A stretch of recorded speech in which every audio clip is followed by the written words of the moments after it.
प्रणाम प्रिय छात्रों, मैं आपका हिंदी अध्यापक एस गौंडी। तो पिछले पीरियड में हमने एक कहानी यह भी इस कहानी का यानी कि पाठ का अध्ययन कर रहे थे।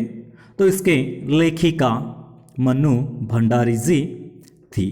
तो मन्नू भंडारी जी ने यह अपनी आत्मकथा लिखी है, लेकिन उसे आत्मकथा न कहना चाहती है और इसलिए उसका शीर्षक दिया गया है एक कहानी यह भी, यानी कि जीवन की जो उनकी कहानियां हैं, जो जीवन में घटी घटनाएं हैं, वह कहानी के रूप में यहाँ पर आपके सामने प्रस्तुत करना चाहती है।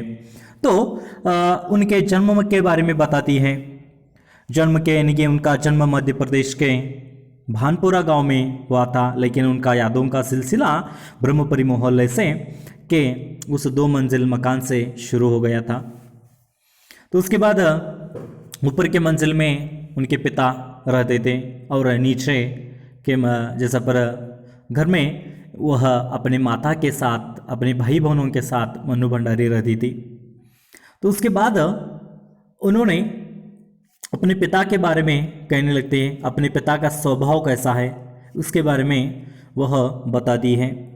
तो पिताजी हमेशा के लिए जो इंदौर से अजमेर आ गए थे, एक आर्थिक झटके के कारण, आर्थिक परिस्थिति बिगड़ने के कारण उन्होंने इंदौर से अजमेर आ गए थे।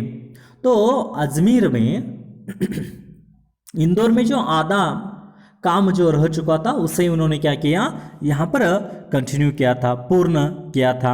अंग्रेजी और हिंदी शब्दकोश बनाना, ऐसे काम करते रहते हैं। उसके बाद उन्होंने मन्नू भंडारी जी पिता की विशेषता के साथ साथ उनके जो अवगुण है वह भी बताते हैं। पिताजी हमेशा के लिए क्या करने लगे, शक की नज़र से देखने लगे घर के लोगों को भी, क्योंकि उनके एक रिश्तेदार ने उन्हें क्या किया था, विश्वासघात किया था।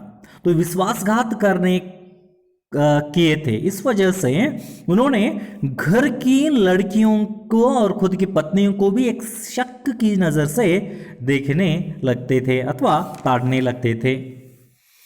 तो चलिए आज के भाग का अध्ययन करते हैं हम।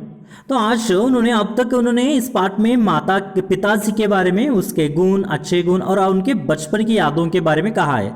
तो थोड़े से 4 पंक्तियों में उन्होंने क्या किया है, यानी कि पर मन्नू भंडारी यहाँ पर अपने माता के बारे में कहती है, अपने माता के बारे में बताना चाहती है। तो चलिए मन्नू भंडारी अपने माता के बारे में यहाँ पर क्या कहना चाहती है अपने आत्मकथा में। तो मन्नू भंडारी यहाँ पर अपने माता जी के बारे में कुछ 4 पंक्तियों में उन्होंने बताया है। तो देखिए, ठीक पिता के ठीक विपरीत थी हमारी बेपढ़ी लिखी माँ, यानी कि मन्नू भंडारी जी की माँ जो है वह पिताजी से विपरीत थी, पिताजी से अलग थी, वह बेपढ़ी लिखी थी, यानी कि उन्होंने कुछ लिखा पढ़ा नहीं था, वह अनपढ़ सी थी। इसी कारण पिताजी अच्छी पढ़ाई कर चुके थे, तो इस वजह से बेपढ़ी लिखी माँ उनसे अलग थी। यानी कि पढ़े लिखे लोगों की सोच अलग हो जाती है और बेपढ़े लोगों की सोच अलग रहती है। तो उसी तरह यहाँ पर भी मन्नू भंडारी जी की माँ पिताजी से ठीक विपरीत थी, अलग सी थी, ऐसे कहा गया है। तो धरती से कुछ ज्यादा ही धैर्य और सहन शक्ति थी शायद उनमें, यानी कि तो देखिए धरती से कुछ ज्यादा ही धैर्य और सहन शक्ति थी, यानी कि मन्नू भंडारी जी के माँ के अंदर जो धरती है, तो देखिए इस धरती में कितने जैसा पर आबादी है, कितने समुद्र है, कितनी पहाड़ है, वो सब कुछ सहकर भी धरती क्या करती है, सहनशीलता सहने की, सब कुछ सहने की क्षमता धरती में है। तो उसी तरह धरती से भी ज्यादा सहनशीलता और धैर्य किसमें था, अपने माँ के अंदर, यानी कि मन्नू भंडारी जी के माँ के अंदर था, इसे उन्होंने यहाँ पर बताया है। तो पिताजी की हर यहाँ पर जादती को अपना प्राप्त और बच्चों की हर उचित अनुचित फरमाइश और जिद को अपना फर्ज समझकर बड़े सहज भाव से स्वीकार कर देती थी। यानी कि हमेशा के लिए वह क्या करती थी, पिताजी की हर चाहती को वह क्या करती थी, अपना यहाँ पर प्राय जैसा पर क्या समझती थी और समझकर उसको पूरा करती थी। यानी कि पिताजी का जो हर एक काम है, उनका हर एक जो जैसे पर काम रहता है उसको अपना ही खुद का ही काम समझकर वह हमेशा के लिए करती थी। यानी कि उनका कुछ भी काम बाकी नहीं रखती थी, जो भी काम हो उसे कर देना जल्दी से तुरंत। और बच्चों की हर उचित अनुचित फरमाइश, यानी कि बच्चों की उचित भी और अनुचित भी फरमाइश होती है, तो उस फरमाइश को क्या करना, उनकी आशाओं को, उनकी इच्छाओं को पूरा करना। तो बच्चे हमेशा के लिए नटखट से होते हैं, आप सभी लोगों को मालूम है। बच्चे उचित यानी कि पढ़ाई के लिए कुछ मांगना, किताबें मांगना, लिखने के लिए कुछ मांगना, कुछ खाने के लिए जिद करना, चॉकलेट ऐसे मुझे चाहिए माँ, ऐसे जिद करते रहते हैं। अनुचित और उचित फरमाइशें जो थी उनका पूरा करने का काम वह करती थी। कुछ लोग खिलौने, बाजार में जाने के बाद या यहाँ पर यात्राओं में जाने के बाद, मेले में जाने के बाद खिलौने मांगना, ऐसे हर अपने सभी बच्चों की जो जिद थी, अनुचित और उचित फरमाइश थी, उनको भी पूरा करती थी वह। तो और जिद को अपना फर्ज समझकर, उनका जो जिद रहता है वह उस जिद को अपना फर्ज समझती थी, अपना खुद का काम समझती थी, और खुद का काम समझकर उन्होंने क्या कर दी थी, सहज भाव से उसे स्वीकार कर वह कर डालती थी। उन्होंने जिंदगी भर अपने लिए कुछ मांगा नहीं, चाहा नहीं, केवल दिया ही दिया। तो देखिए मन्नू भंडारी जी की मां अपने खुद के लिए कुछ नहीं किया, अपने खुद के लिए कुछ मांगा भी नहीं, कुछ चाहा भी नहीं। आप सभी लोगों को मालूम है आज के महिलाओं की चाहत, आज का महिलाओं का डिमांड, मांग क्या होती है। हर साल दीपावली में नए कपड़े, सोना चांदी, बंगला, गाड़ी, सब कुछ जैसा पर मांगती रहती है।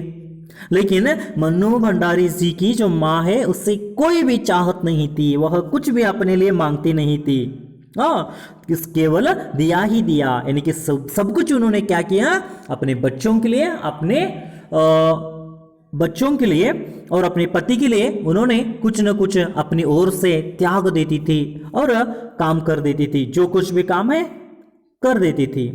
तो हम भाई बहनों का सारा लगाव माँ के साथ था, लेकिन निहायत असहायक मजबूरी में लिपटा उनका यह त्याग कभी मेरा आदर्श नहीं बन सका।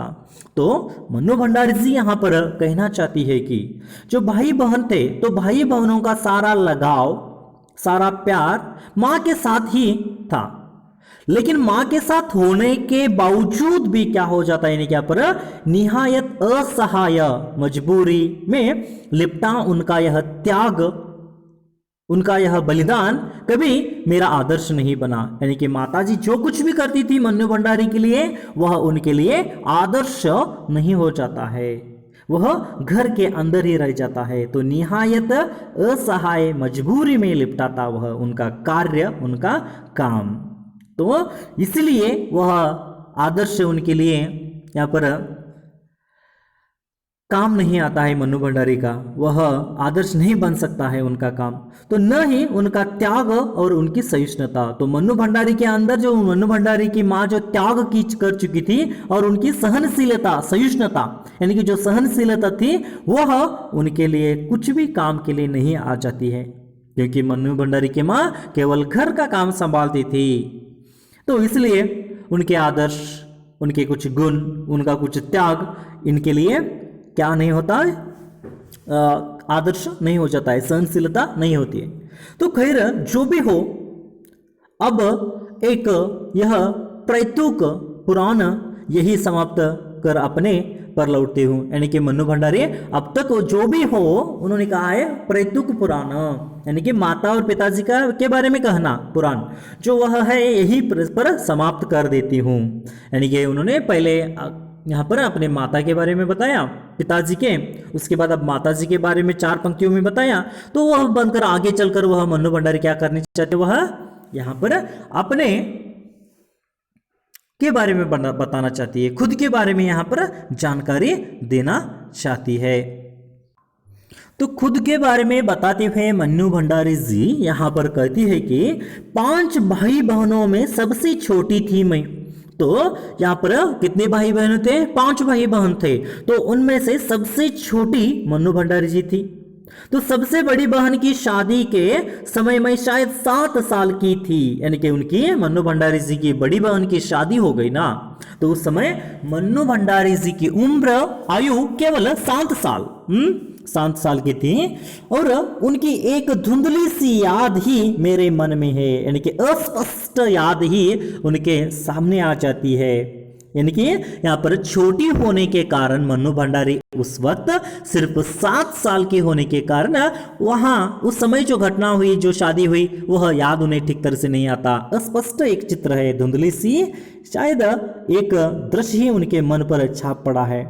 तो धुंधली सी याद ही मेरे मन में है, ऐसे कहते हैं। तो आप छात्रों 7 वर्ष, 6 वर्ष, 5 वर्ष में जो भी आपके जीवन में कुछ घटनाएं घटी हैं, आपको ठीक तरह से याद नहीं रहती, क्योंकि आप तब नादान से, छोटे से होते हैं। लेकिन आज के दिन में जो घटनाएं घटती है वह आपको ठीक तरह से मालूम होती है, याद रहती है। आप भुला कर भी भूल नहीं पाते हैं आज के घटनाएं। लेकिन उसी तरह मन्नू भंडारी की जो बड़ी बहन की शादी होती है उस समय 7 साल की थी, इसलिए वह उनकी यादें धुंधली सी उनके मन पर है। लेकिन अपने से 2 साल बड़ी बहन सुशीला और मैंने घर के बड़े से आंगन में बचपन के बारे में सारे खेल खेले। यानी कि उन्होंने, अब मन्नू भंडारी अपने बारे में कहना चाहती है, उन्होंने जो बचपन में खेल खेलती थी, तो उनसे 2 साल बड़ी जो बहन, उनका नाम क्या है? सुशीला। तो सुशीला और मैंने घर के बड़े से आंगन में बचपन में सारे खेल खेला करते थे।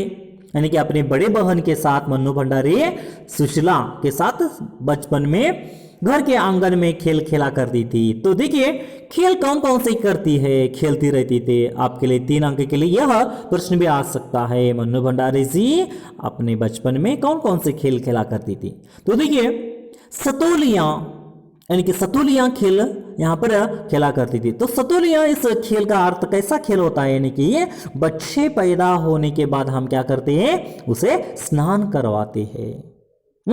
तो स्नान करवाते हैं, नन्हे मुन्ने बच्चों को स्नान करवाते हैं ना, उसी तरह का जैसा पर यह खेल होता है, बच्चों को स्नान करना, ऐसे करना, वैसे करना। तो ऐसा इस तरीके का एक खेल होता है। तो लंगड़ी टांग, तो उन्होंने बचपन में लंगड़ी टांग खेली है, यानी कि एक पैर में जैसा पर दौड़ना, भागना और किसी को पकड़ना, और उसी के साथ साथ पकड़म पकड़ाई, यानी कि छूना, एक दूसरे को छूने के लिए दौड़ना, यह खेल भी उन्होंने खेला था। तो काली टीलो, काली टीलो यानी कि यहाँ पर काली माँ का जैसा पर एक छोटी सी मूर्ति बनाकर उसकी पूजा करना, ऐसा एक खेल भी उन्होंने खेला था। छोटे छोटे बच्चे, तो देखिए आज जुलूस निकलते हैं हर एक, जैसा पर जयंती के दिन, उत्सव के दिन, गणपति उत्सव में तो जुलूस निकलता है, तो वह बच्चे लोग देखते हैं और वह भी वैसा ही खेल करते हैं। दुर्गा माता जो आती है नवरत्न में जैसा पर, तो ऐसे बैठा कर उसकी पूजा करना, तो ऐसे काली टेलो खेल भी जैसा पर बचपन में खेल चुकी थी मन्नू भंडारी। तो कमरों में गुड्डे गुड़ियों के ब्याह भी रचाए। तो कमरों में उन्होंने क्या किया? गुड्डे गुड़ियों में। तो आप आज देखिए तो शादी के बहुत सारे मुहूर्त है। तो आजकल देखिए इतनी शादियां हो रही कि 2021 में शादियां ही बैन होने वाली है, शादी ये करना ही बंद करने वाले हैं। ऐसे आज के इस महीने में शादी हो रही है, हर दिन 7-8 शादियां। तो उसी तरह उस समय मन्नू भंडारी जी भी क्या कर दी थी, यहां पर कमरों में गुड्डे गुड़िया का जैसा पर ब्याह रचना। गुड्डे गुड़िया यानी कि आपको मालूम है यहाँ पर डॉल, तो डॉल में जैसा पर क्या करना, ब्याह रच करना, उनकी शादी कर देना। पास पड़ोस की सहेलियों के साथ यह खेल मन्नू भंडारी जी खेला करती थी। तो आगे देखिए, यूं खेलने को हमने भाइयों के साथ गिल्ली डंडा भी खेला, यानी कि अपने भाइयों के साथ, सिर्फ लड़कियां नहीं, अपने भाइयों के साथ भी जैसा पर अपने सहेलियों के साथ नहीं, उतना ही नहीं, मन्नू भंडारी जी यहाँ पर अपने भाइयों के साथ भी खेला करती थी। तो कौन कौन से? गिल्ली डंडा खेल लड़कों का खेल है, शायद समझते हैं हम। तो गिल्ली डंडा ये गिल्ली डंडा खेल वह खेला करती थी। तो आज के ज़माने में लड़कों का खेल ऐसा कुछ बचा ही नहीं है, क्योंकि हर एक खेल महिलाएं भी खेल रही है। देखिए, लड़कों क्रिकेट सिर्फ बॉयज़ खेलते थे, आजकल लड़कियां 2022 में अब वर्ल्ड कप आ रहा है, महिला के वर्ल्ड कप, तो ऐसे खेल महिला भी खेलती है। WWE आप कहते, वह भी जैसे पुरुषों से ज़्यादा खेलती है महिलाएं। तो हर एक खेल क्या करती है, लड़कियां भाई खेलती है। तो उसी तरह मन्नू भंडारी भी अपने बचपन में अपने भाई के साथ क्या करती थी, गिल्ली डंडा भी खेलती थी, खेला करती थी। और पतंग उड़ाने, यानी कि बच्चे जैसे पर छोटे छोटे पतंग उड़ाते हैं, तो वह भी पतंग उड़ाती थी। तो कांच पिसकर मांझा सूतने का काम भी यहाँ पर जैसे पर किया, तो यानी कि कांच जो होती है उसको पीसना और पीसकर मांझा सूतना, यानी कि उससे रंगोली निकालना, उससे कोई डिजाइन तैयार करना, ऐसा काम भी वह क्या करती थी, कांच के बारीक महीन टुकड़े करके उसको यहाँ पर कुछ न कुछ डिजाइन के तौर पर बनाया करती थी। तो कांच पीसकर मांझा सूतने का काम भी किया, लेकिन उनकी गतिविधियों का दायरा घर के बाहर ही अधिक रहता था। तो ये जो खेल खेलती थी, तो ये खेल कहाँ पर खेलती थी, जैसे पर गतिविधियों का दायरा यानी कि सीमा, एरिया, तो घर के बाहर ही अधिक रहता था, यानी कि घर में ज्यादा नहीं खेल खेलती थी बचपन में, घर के बाहर, और हमारी सीमा थी घर। तो यह खेल देखिए, दो यहाँ पर मन्नू भंडारी जी ने क्या कहने के लिए कोशिश की है, वह ये सभी खेल घर के बाहर खेलती थी, लेकिन घर का दायरा क्या था, यहां पर घर के बाहर खेल खेला करती थी, लेकिन हमारी सीमा थी घर, यानी कि उन्होंने घर के बाहर, यानी कि उनके मोहल्ले में खेला करती थी। हाँ, तो पड़ोस में मोहल्ले में खेला करती थी, तो सारा मोहल्ला ही उनका घर है। हाँ, सारा